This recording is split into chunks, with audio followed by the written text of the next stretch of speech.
Stop, get off. I need to move the paper. Oh my God, you're such a pain. No, get off. You're not helping, okay? You're not helping. Oh my God.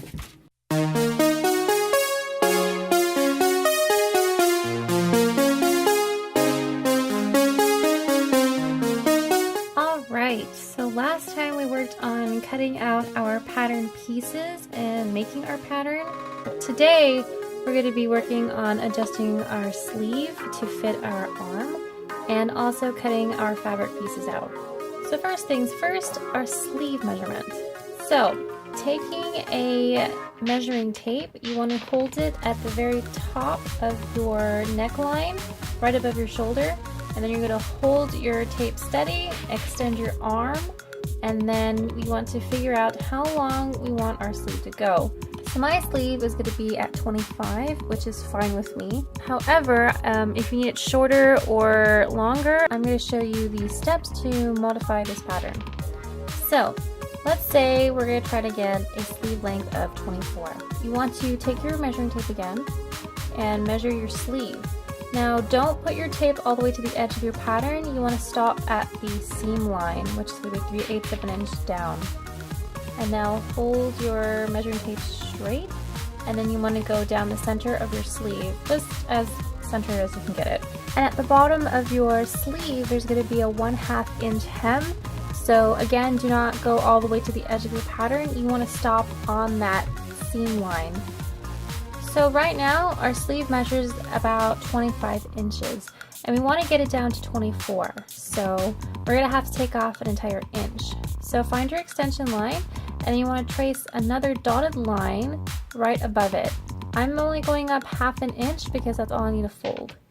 So you want to take your pattern and fold it right on that dashed line, and then you want to turn it over and fold it on the other side as well.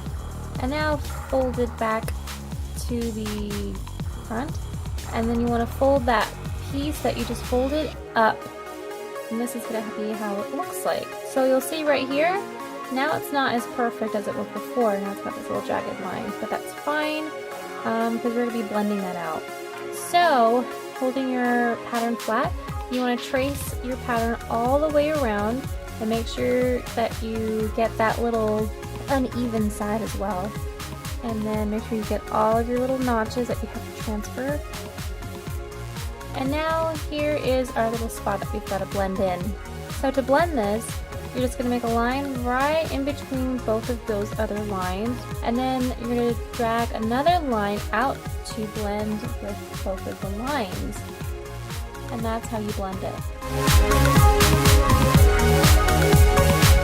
So now you can just go ahead and erase these little lines that are not straight. And then just make sure you transfer all your information from your pattern onto your new pattern. So if you're not sure which pattern size to use because you kind of have some odd measurements, the best rule of advice I could give you is to use the one that has the more measurements in it, such as this example, 38, 28, and 40. You have more measurements in common with the size 16 versus the size 14, where there's only one measurement in common. So I would recommend using the larger size 16 because you can always make your pullover knit sweater smaller, and it's really hard to make it bigger. So just to be safe, I would use the 16. So here's the fabric I chose. It's a gray cotton knit. And when choosing your fabrics, a good thing to use is this little chart that it has on the side of your pattern, and it's going to help you with choosing your fabrics. Whatever fabric you choose, it has to stretch all the way across that chart. So to test this, we're going to take our fabric and we're going to fold it a little bit just so that you get a nice little folded edge to line up with that chart. And then go ahead and fold in this woven side and make sure it's nice and angled just like that. So you want to hold one side of your fabric at the beginning of this little chart, and then you want to hold the other side of fabric with your fingers, and then go ahead and stretch that all the way across that chart. And if it stretches, then you are good to use this fabric. So my fabric stretches 4 ways. It stretches this way and it also stretches this way. So you'll also need another fabric called ribbing, and it's a cotton knit too. And here's a close-up view of the same fabric, just in a different color, just so you can see the ribbings that it has on this. And that's the characteristic that you're going to look for when you're finding your fabric pieces. So to start cutting these pieces, you want to locate your woven side of your fabric. And that's going to be this edge that doesn't have any of the little fraying threads coming out of it, versus this side where the threads are fraying and coming out. This woven edge is going to be the side that you want to line all of your patterns up with their grain lines. So for our first piece, we're going to cut it on the fold. So we're going to fold over our woven side, and you want to line up your pattern piece right up against that fold. And now you just want to cut the whole thing out. And now to get your little notches, you want to take your scissors and just make a little cut right there. And for little dots, they should be big enough to where you can fit a pencil or a fabric pen in it, and you can go ahead and mark it. And now to mark the other side, I like to take a little pin and put it right in the center of that mark, and then lift up my fabric, and then I'll just take another fabric pen and just mark it. Now I can take my pin out, and now my mark has been transferred over to the other side. And now I like to keep all of my pieces together until I'm ready to sew, that way I know what pieces are what.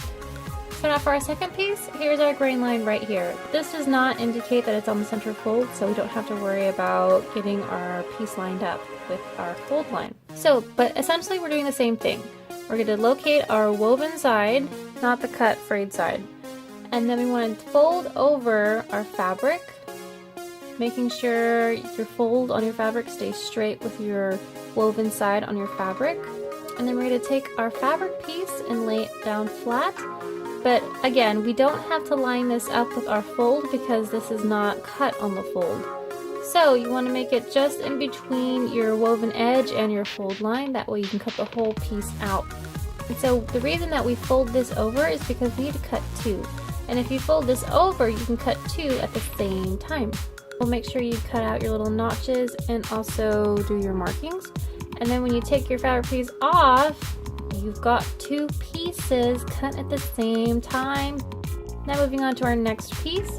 This one is going to be cut on the fold. So this is going to be cut the same way we cut our very first piece. So again, taking our woven side, we're going to fold that in half. And then we're going to line up our piece right with that folded edge. And so now after we line our pattern piece up, we're going to cut the whole thing out. And now you should have one massive piece. Our next piece is going to be our sleeve. And here's our grain line right here down the middle, so you don't have to worry about cutting it on the fold. However, this also has 2 pieces.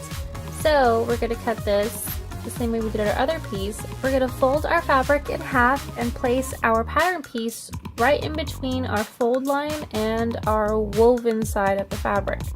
And we're going to cut that all out, and that should give us 2 sleeves. So now for our last 2 pieces. These are our blue pieces, and the reason they're in blue is because that tells us that this is going to be made out of our different fabric, not our main fabric. It is a tube fabric, so you don't have to worry about that. Just make sure that you line up this piece with our center fold, which is going to be one side of the tube fabric. And I don't like to line this up all the way to the edge because the people don't always cut it straight, so I just put it a couple, maybe like a ½ an inch or so above the raw edge. And then same deal, take your scissors, cut your little notches, and now you have one long piece. Now we get to do this whole thing all over again because we need 2 of these little bands. So now for our super long piece, so I'm just going to go up a few inches and cut a nice chunk off of this fabric, and then I'm going to cut one side of my tube fabric. So now I have this long piece to work with. I'm going to put it flat on my table and put my pattern piece right on top. And then I'm going to cut this out, and I'm also going to transfer all of my markings Once you get your pattern piece all cut out, you're going to take your scissors and make one little snip right on the center of that dashed line. And do the same thing on the other side. So our next and final step is going to be sewing this whole thing together, and that's what we will cover next time.